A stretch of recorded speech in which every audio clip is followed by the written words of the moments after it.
Throughout history, anyone who had a product or service to sell had to find a way to get its brand out there and make actual sales.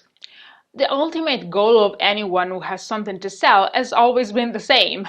What has changed is the strategy and the means available to achieve that goal. Think about it. As new communication technologies appeared on the market, we came up with new ways to promote our stuff.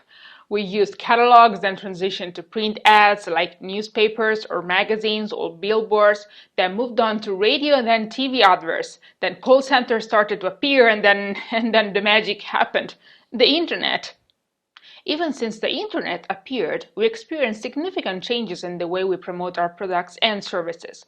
We went from static websites to the so-called Web 2.0, and we saw the appearance of things like inbound marketing, mobile marketing, video marketing, content marketing, and social media marketing. But one thing has always been constant, that is, in fact, always marketing. This is why in this section we are going to explore the fundamentals of marketing. But first, let's take a look at how the so-called traditional marketing differs from digital marketing. While traditional marketing is a one-way communication, digital marketing is an actual conversation with your target customers. Just think about it as a customer. If you open a newspaper or a magazine and see an advert that you don't like at all, there's nothing you can do about it. Sure, you can talk about it with some friends, but this will most likely have no effects on the brand who paid to have their ad printed on the magazine. And, most importantly, no other reader will know that you don't like the ad.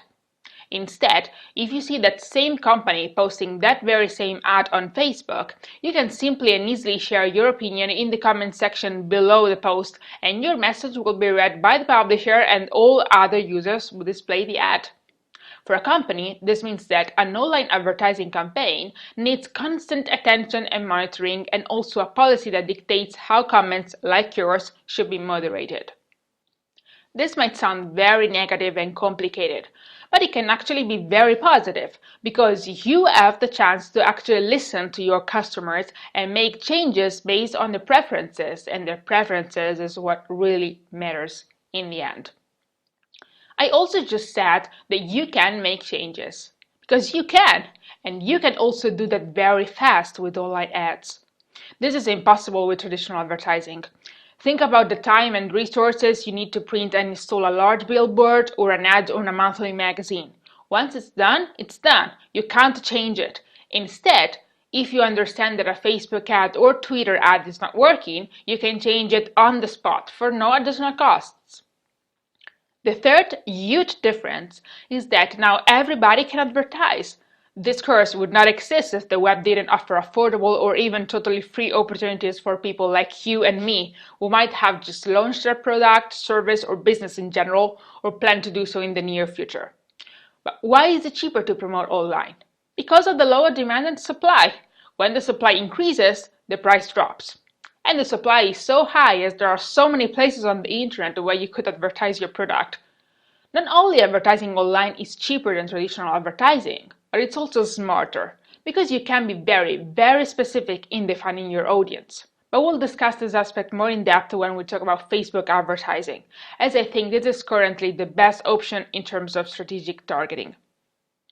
I'm not saying that it is wrong to invest in traditional marketing, because it still works perfectly for some types of products. But, well, you surely have realized that the whole world has transitioned into a very digital environment.